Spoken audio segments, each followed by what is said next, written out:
कि नौकरी छोड़ करके मैं राजनीति में क्यों आया।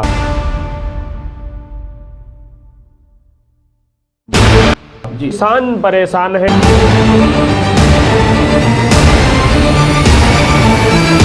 लोगों का लगातार शोषण होता आया है।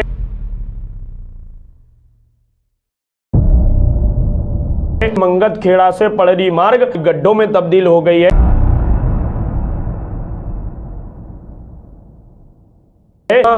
लोगों को पास रोजगार नहीं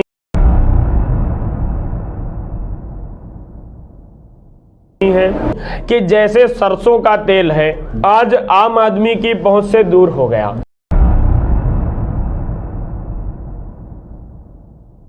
जी नमस्कार, मैं हूं राजेश चौधरी और इस समय मैं यूपी के जनपद उन्नाव की पूर्वा विधानसभा में मैं हूं। नगर पंचायत पूर्वा में जो मुझे प्रत्याशी मिले हर्षित जी, इनके बारे में जब मैं आपको बताऊंगा तो आप भी सोचेंगे कि वास्तव में राजनीति को कैसे लोगों की ज़रूरत है।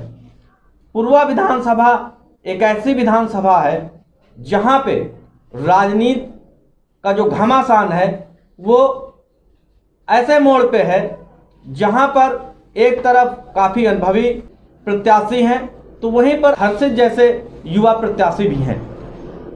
हर्षित की जो खासियत है वो ये है कि ये एक इंजीनियर है, उसके बावजूद ये राजनीति में उतरे। इन्हीं से जानते हैं कि आखिर क्या कारण रहा कि इनको राजनीति में आना पड़ा। हर्षित जी, सबसे पहले तो आपका बहुत बहुत स्वागत है पी न्यूज़ पर। जी आपका भी बहुत बहुत स्वागत है। आप सभी का बहुत बहुत नमस्कार है। सभी हमारे दर्शक जितने भी पूर्वा विधानसभा के देख रहे हैं, आप सभी का बहुत बहुत स्वागत है हमारे चैनल में। आपका भी स्वागत है। हर्षित जी, इतने युवा हैं, इंजीनियर हैं, आखिर राजनीति में आना कैसे हुआ? राजनीति में आने का जो मेरा एक कारण रहा है, विशेष तौर पे देखा जाए कि जैसे सभी लोग बहुत सारे आज जैसे परिवारवाद जो चल रहा है कि बहुत सारे लोग राजनीति में हैं, अपने पुत्रों को अपनी बेटियों को प्रमोट कर रहे हैं, परंतु वास्तव में देखा जाए कि जिनके अंदर योग्यता है वो लोग राजनीति में नहीं आ रहे हैं।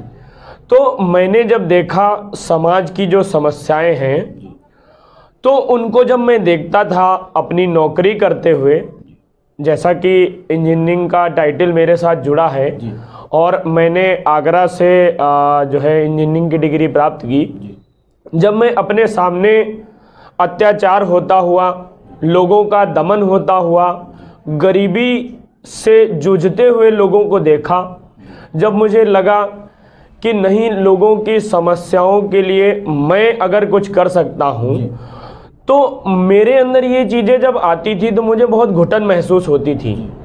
और मुझे एक सशक्त माध्यम लगता है, दो ही सशक्त माध्यम है युवाओं से आप पूछिए तो एक तो है आप प्रशासनिक विभाग में जा सकते हैं, वहाँ पर भी नौकरी करके आप लोगों की सेवा कर सकते हैं, परंतु वो उनके हाथ भी कहीं ना कहीं बंधे हुए हैं। परंतु राजनीति एक ऐसा क्षेत्र है जहाँ पर आप आकर के जनता की सीधे सेवा कर सकते हैं।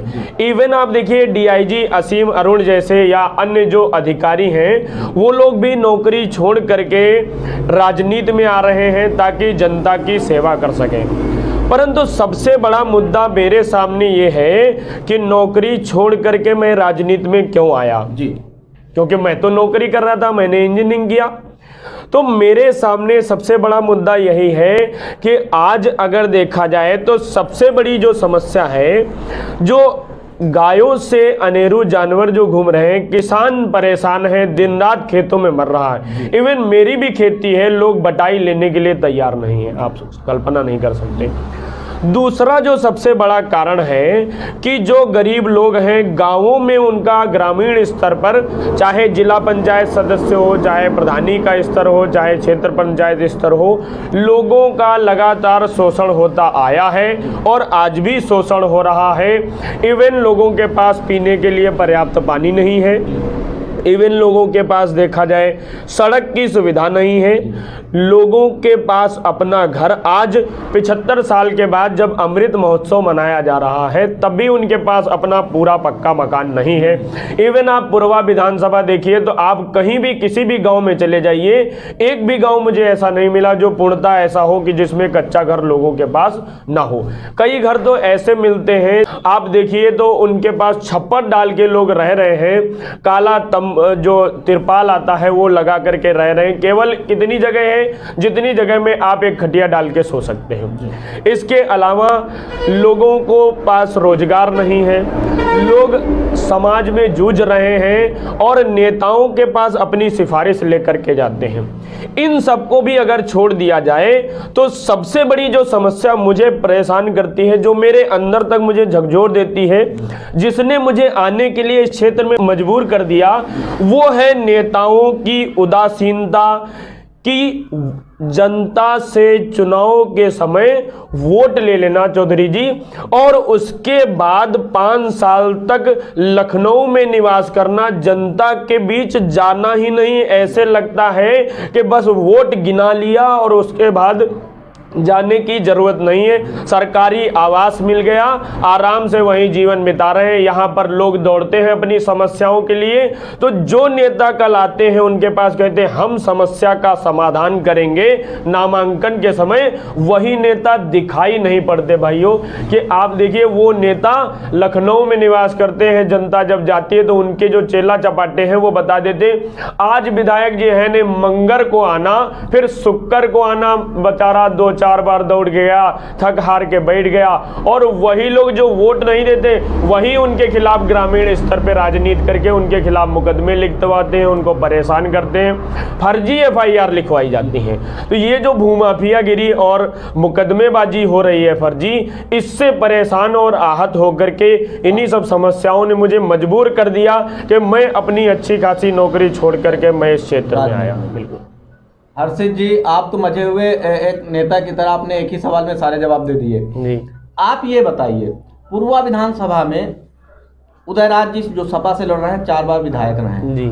अनिल सिंह जी 1 बार विधायक रह चुके हैं, भाजपा से चुनाव लड़ रहे हैं। इसके अलावा भी कई ऐसे प्रत्याशी जैसे कांग्रेस से राणा जी हैं, विनोद जी बसपा से हैं। इनके बीच आप इतने युवा हैं, कैसा महसूस करते हैं? कैसे अपना प्रचार करेंगे, जनता को कैसे लुभाएंगे? बिल्कुल, सबसे पहली बात अगर देखी जाए तो जैसे बात करें इस क्षेत्र में सर्वप्रथम अगर देखा जाए तो 1957 में परमेश्वर दीन वर्मा, जिनका नाम शायद आप लोगों ने नहीं सुना होगा, निर्दलीय विधायक चुन करके आए। क्यों आए? क्योंकि जनता कांग्रेस से कहीं ना कहीं परेशान थी, तब चुन करके आए जब जवाहरलाल नेहरू प्रधानमंत्री थे इस देश के। और तब जनता ने पुरवा विधानसभा की, जिसने चुनकर बता दिया कि किसी के बाप की जागीर नहीं है पुरवा विधानसभा। उसके बाद फिर जनता ने पार्टियों पर भरोसा किया, जनता दल और इसके अलावा अन्य जो पार्टियां थी उन्होंने फिर से अपना परचम लहराया। परंतु सन 1985 में एक बार जनता ने फिर बताया, जब इस प्रदेश के आज के मौजूदा माननीय विधानसभा अध्यक्ष हृदय नारायण दीक्षित जी ने जब फटा पैजामा पहन करके और टूटही साइकिल लेकर के ऐसे लोग मिले जो उनके साथी थे, शायद वो भी सुनेंगे तो इस बात को स्वीकार करेंगे कि उनके पास एक पैजामा नहीं था, लोगों ने दिया उनको। वो जाते थे लोगों के बीच, अम्मा से कहते थे कि आप जो रोटी खा रहे उसी में से तोड़ के दे दीजिए, वही रोटी खाना पसंद करते थे। कभी जाति पाति का विचार नहीं किया। और उन लोगों के लिए अगर कोई मुसीबत होती थी तो जाकर के उनके लिए आंदोलन किया, सब कुछ किया। और इवन लोगों से चंदा जुटा करके वास्तव में जो राजनीति होती है उसको माननीय हृदय नारायण दीक्षित जी ने पुरवा विधानसभा को दिखाया। और लोगों ने जनसमूह बना करके भरोसा भी उनके ऊपर किया। और पुरवा विधानसभा की जनता ने पुनः एक बार दिखाया कि किसी के बाप की जागीर पुरवा विधानसभा नहीं। जो जनता के मुद्दों के लिए काम करेगा वही विधानसभा पर राज करेगा, विधानसभा के लोगों ने बताया। लेकिन फिर से कुछ ऐसा हुआ कि वो भी पार्टियों के चक्कर में फंसे, ऐसा हुआ कि वो भी जनता को भूल गए। इवन जिन लोगों ने चंदा दिया, जिन्होंने खाना दिया, आज भी वो तिरपाल डाल करके रहने के लिए मजबूर हैं। आज भी मैं आपका जो एक गांव गिलसाह मऊ है वहां पर मैं गया और मुझे मिला कि उसने कहा, जो दादा हैं, कि मैं विधानसभा अध्यक्ष जी के साथ हमेशा चला लेकिन मुझे आज तक न्याय नहीं मिला। आज भी उसको एक कॉलोनी अदद नहीं मिल पाई है, आज भी बेचारा कच्ची कॉलोनी में रहने के लिए मजबूर है। परंतु उसके बाद बात करें तो ऐसा दौर आया, जब समाजवाद का दौर आया तो समाजवाद के दौर में लोगों ने जो है माननीय उदयराज जी को मौका दिया, 4 बार विधायक बनाया पूर्वा विधानसभा से। परंतु एक ऐसा दौर चला जातिवाद का, जिस जातिवाद के दौर से लोगों पर फर्जी मुकदमे लिखाए गए, लोगों को परेशान किया गया। नहरों की स्थिति ऐसी हो गई कि बड़े बड़े पेड़ उगाए थे। पूर्वा विधानसभा की सड़कों की स्थिति इतनी बदहाल थी कि चलना दूभर हो गया था। जनता अति त्राहिमाम करके जनता ने एक ऐसे व्यक्ति को में अपना छवि देखी, अपने नेता की, जिसके पास बहुत पैसा था, जिसने लोगों को पहले से लुभाना शुरू किया। माननीय विधायक जो अनिल सिंह जी हैं, उन्होंने काफ़ी अच्छा काम पहले शुरुआत में किया, लोगों को दिखाया कि नहीं मैं बहुत अच्छा आदमी हूँ, ऐसा है वैसा है। और लोगों ने जो परेशान थी माननीय उदयराज जी से, उसने उनमें अपना एक नेता देखा और उनको अपना नेता चुनने का काम किया। चाहे कुछ लोग आरोप लगाते हैं कि पैसे दे करके हुआ हो, कंबल बांट के हुआ हो, जो भी हुआ हो, लालच दे करके, लेकिन जनता ने चुना। परंतु जनता की उम्मीदों पर फिर भी काम नहीं हुआ। और सबसे बड़ी जो जनता आज त्राहिमाम कर रही है, मौजूदा परिदृश्य में देखें तो किसान ही वो इस देश का भाग्य विधाता है जिस पर नीति होती है, परंतु उसी की बात आज तक सुनी नहीं गई। आज खेतों में माह पूस की ठंडी में किसान मर रहा है। गांव की एक कहावत है, दादा ने कहा कि किसान अगर ख्यातम तके न जाए तो साल भर की फसल जा रही, और अगर तके जाए तो वही की जान जा रही। तो ऐसा एक परिदृश्य आज मौजूद हुआ। और इसके अलावा अगर एक दही चौकी से लेकर के मोहनलालगंज वाला रोड, इसको विधायक जी जो उदयराज जी कहते हैं हमने बनवाया, किसी ने भी बनवाया हो, इससे को छोड़ दिया जाए तो एक भी रोड ऐसा, इस जो संपर्क मार्ग है ऐसा नहीं है जिनमें इतने बड़े बड़े गड्ढे ना हो। और सबसे बड़ी जो राजनीति हुई वो पड़री वाले रोड पर हुई, मंगत खेड़ा से पड़री मार्ग। आज जितने भी गांव हैं उस पर, चाहे पड़री हो, निवरना हो, बड़ौरा हो, जमका हो, और उसके आगे तीन विधायक हैं, माननीय पंकज गुप्ता जी भी उसमें शामिल हैं। तीन विधायक के होते हुए वो सड़क आज गड्ढों में तब्दील हो गई है। अगर आप साइकिल लेकर जाइए तो आपका सड़क पर से विश्वास हो जाएगा, चाहे देवमई मार्ग हो, चाहे मिर्री वाला सोहरामऊ मार्ग हो, केवल चुनाव को देखते हुए सड़क बनवाई जा रही। वो भी हमारे इतना उठाने पर, काथा के मंदिर में भी मैंने इस मुद्दे को उठाया था, और उसके बाद से ही सड़क का निर्माण सिर्फ इसलिए शुरू हुआ कि लोग ये ना कहें बस केवल वोट ले ले कि हाँ बनवा तो रहन चलो, है ना। तो इन चीज़ों को देखा जाए तो जो स्थानीय मुद्दे हैं, इन मुद्दों को किसी भी विधायक के द्वारा हल नहीं किया गया। केवल हुआ ये कि बस वोट ले लिया और वोट लेने के बाद रफ्फू चक्कर हो गए, अब ढूंढो 5 साल टार्च लेकर के। तो ये माहौल बनाने का काम किया गया है।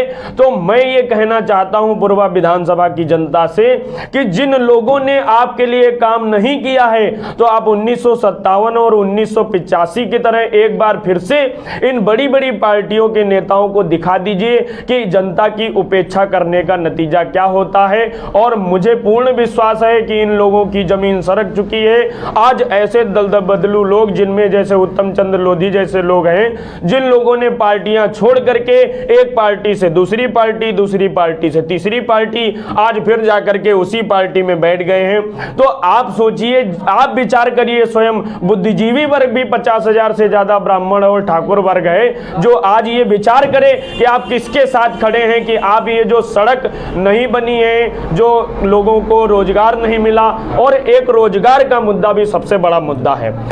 पूर्वा विधानसभा में आज तक एक भी रोजगार लगाने का काम नहीं किया, एक भी उद्योग धंधा, चाहे 20 साल उदयराज जी रहे हो, चाहे 5 साल अनिल सिंह जी रहे हो, किसी ने भी एक भी उद्योग धंधा लगाने का कार्य नहीं किया। अगर कहीं पर पर भी एक भी उद्योग लगा हो तो आप बताइए, अगर कहीं पर भी लगा हो चौराहे पर खड़े होके 10 जूता हमारे मारिए, आप बताइए। जी अंकित जी, हर्षित जी, आपने तो एक ही सवाल में जो है पूरा जवाब दे दिया, लेकिन आप ये बताइए, अगर हर्षित जी जीतते हैं यहाँ से पूर्वा विधानसभा से, तो उनकी प्राथमिकता क्या होगी? सबसे पहले वो कौन सा काम है जो आपके मन में है? नहीं, सर्वप्रथम तो मैं आपको ये कहना चाहता हूं कि मैंने अपना नामांकन एक निर्दलीय उम्मीदवार के तौर पे कराया है। किसी भी पार्टी की ठेकेदारी मैंने न स्वीकार की है, न भविष्य में करूंगा। मैं निर्दलीय तौर पे आया हूं सिर्फ आपकी सेवा करने के लिए, वो भी अपनी नौकरी छोड़ करके। विनम्र निवेदन के साथ मैं आप लोगों से ये कहना चाहता हूं कि अगर मुझे आप विजयी बनाएंगे तो मैं क्या करूंगा। तो मेरी जो सबसे पहली प्राथमिकता है, एक ही नारे से स्पष्ट हो जाती है, हमने अपने बैनर में भी लगवाया था, गाय सुरक्षा संकल्प हमारा, किसान सुरक्षा उद्देश्य हमारा। आज गायों को उठा करके गौशालाओं में जो कुछ कथित गौशालाएं बनाई गई हैं भट्ठों में, उनमें गायों को बंद कर दिया गया बिना किसी इंतजाम के। मैं सर्वप्रथम उन गायों के लिए ऐसी व्यवस्था करना चाहता हूं पूरी विधानसभा में कि ये गायें किसानों के खेतों में ना जाएं, इनकी सुरक्षा सुनिश्चित की जाए।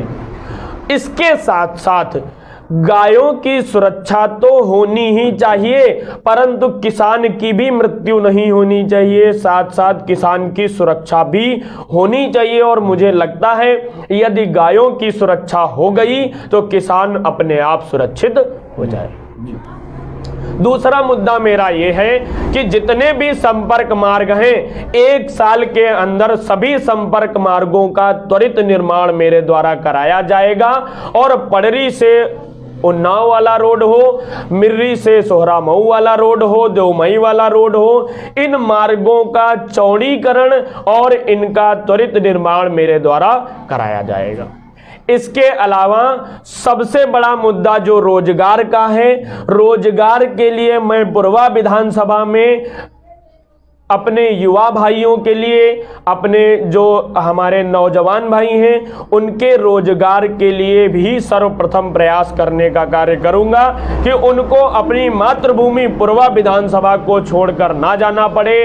पूर्वा, मौरावा, अकोहरी, गुलरिहा, आप देखें कालूखेड़ा है, मंगतखेड़ा है, ऐसी जगहों के बीच में ही रोजगार की व्यवस्था स्थानीय स्तर पे की जाए 10-5 किलोमीटर के अंदर, कि उनको ज़्यादा दूर अपने रोजगार के लिए भटकना ना पड़े।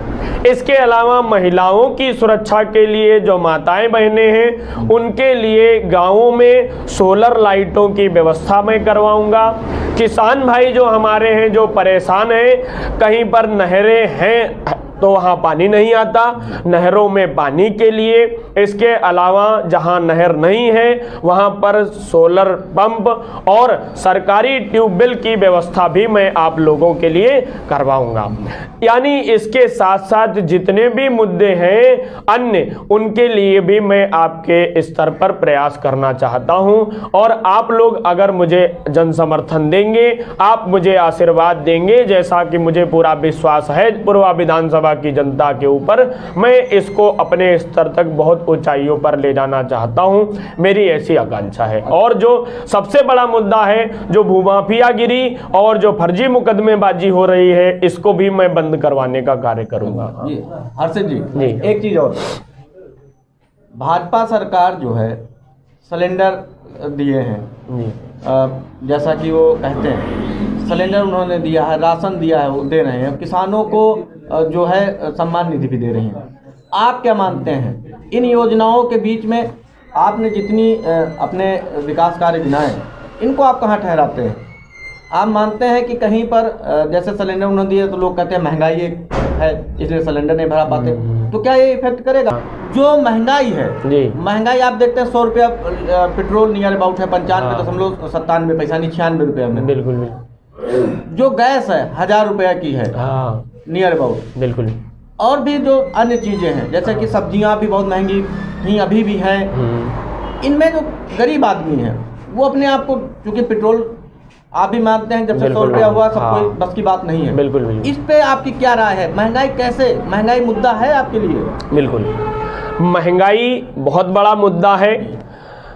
जो व्यक्ति जैसे माताएं बहनें मुझे मिलती हैं गांवों में, उनकी विचारधारा ये है, और मैं भी ऐसा मानता हूं, कि जैसे सरसों का तेल है आज आम आदमी की पहुंच से दूर हो गया। 230 रुपए किलो बिक रहा है, बताइए। पेट्रोल का देखें तो 60 रुपए पे था, 100 रुपए पे पहुंच गया। इसके अलावा अगर घरेलू गैस सिलेंडर देखें तो वो भी 1000 रुपए में बिक रहा।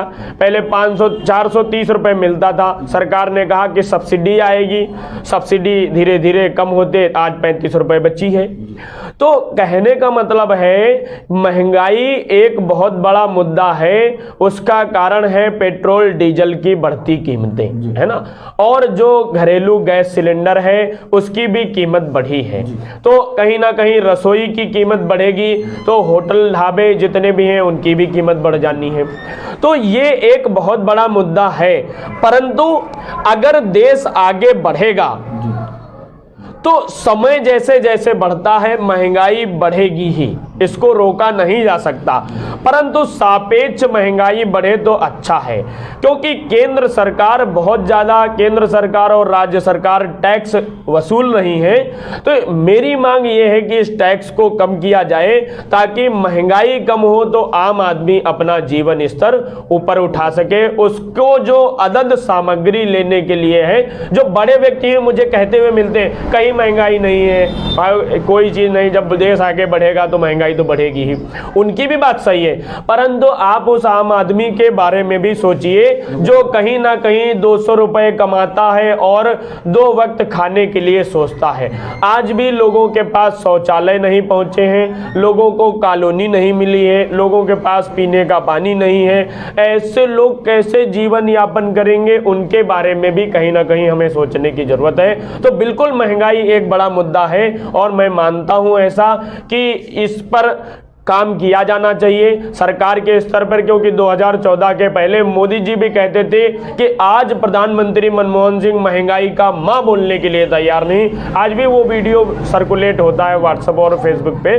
तो मैं बिल्कुल मानता हूं महंगाई एक बड़ा मुद्दा है, लेकिन मैं इसके साथ एक और चीज जोड़ना चाहता हूं कि हमें हमारे देश के स्तर पर और विधानसभा के स्तर पर भी इस चीज को देखा जाना चाहिए। जो ऋषि चारवाक की नीति थी, कर्ज लेकर घी पीने की, उस पर कहीं ना कहीं काम किए जाने की जरूरत है। इतना टैक्स स्वयं ही जनता देती है कि आप उससे काम देश का कर सकते हैं, कहीं ना कहीं इस पर काम किया जाना चाहिए। बिल्कुल जी। हर्षित जी, एक चीज और, आपने इतनी सारी बातें बताई जी, आप पूर्वा विधानसभा में अगर आपने बताया जीतते तो है करेंगे जी, और भाजपा की करेंगे। हिंदू मुस्लिम एक बहुत ही चर्चित इस समय मुद्दा है, जैसे कि कैराना आप ले लीजिए, यहाँ के मुख्यमंत्री जो हैं, सूबे के मुख्यमंत्री, वो भी अपने हर भाषण में वही खींच लाते हैं हिंदू मुस्लिम और हिजाब, एक नया विवाद चल रहा है। आप युवा हैं, इंजीनियर हैं, आप क्या मानते हैं ये मुद्दे यहाँ पे प्रभावित करेंगे? हिंदू मुस्लिम हिजाब, आप मानते हैं यहाँ पे मुद्दे हैं, या फिर महंगाई पे चुनाव लड़ा जाएगा, खराब सड़कों पे लड़ा जाएगा? आप क्या मानते हैं? जी, मैं ये मानता हूं कि ये जो पार्टियां हैं, जब से इस देश में पार्टीवाद आया, इन लोगों ने अंग्रेजों की नीति पर काम किया। इनको मालूम है कि भारत देश में लालच और भेद की नीति बराबर चली है। पहले भी अंग्रेजों ने इस पर काम किया और उसी को इन काले अंग्रेजों ने आगे बढ़ाया। उनको मालूम है कि फूट डालो और राज करो। तो फूट डालने के 2 ही स्तर हैं, एक धर्मवाद, दूसरा जातिवाद। इन चीजों से पूरा विश्व अछूता नहीं है। आज भी समाज में आप जाइए तो लोग ब्राह्मण, ठाकुर, वैश्य सभी अपने अपने में बटे हुए हैं और वो अपने आप को कहीं ना कहीं इस चीज से अलग नहीं रख सकते। ये एक महत्वपूर्ण विषय है, इससे आदमी अलग नहीं है। इस चीज को पार्टियों ने अपने वोट बैंक के लिए भुनाना शुरू कर दिया है। उनको मालूम है कि जनता के बीच अगर काम नहीं किया है तो एक ही विषय ऐसा बचता है जिससे लोगों को प्रभावित किया जा सकता है, वो उनकी धार्मिक और जातिगत भावनाएं भड़का करके। लेकिन अब युवा और आम आदमी धीरे धीरे जाग रहा है। अब उसको मालूम चल गया है कि ये स्वार्थी नेता केवल अपने फायदे के लिए इन चीज़ों को भुनाते हैं और कहीं ना कहीं उपयोग करते हैं। मैं ये मानता हूँ कि लोगों को अपनी धार्मिक आस्था और जातिगत आस्था को मानने की स्वतंत्रता है।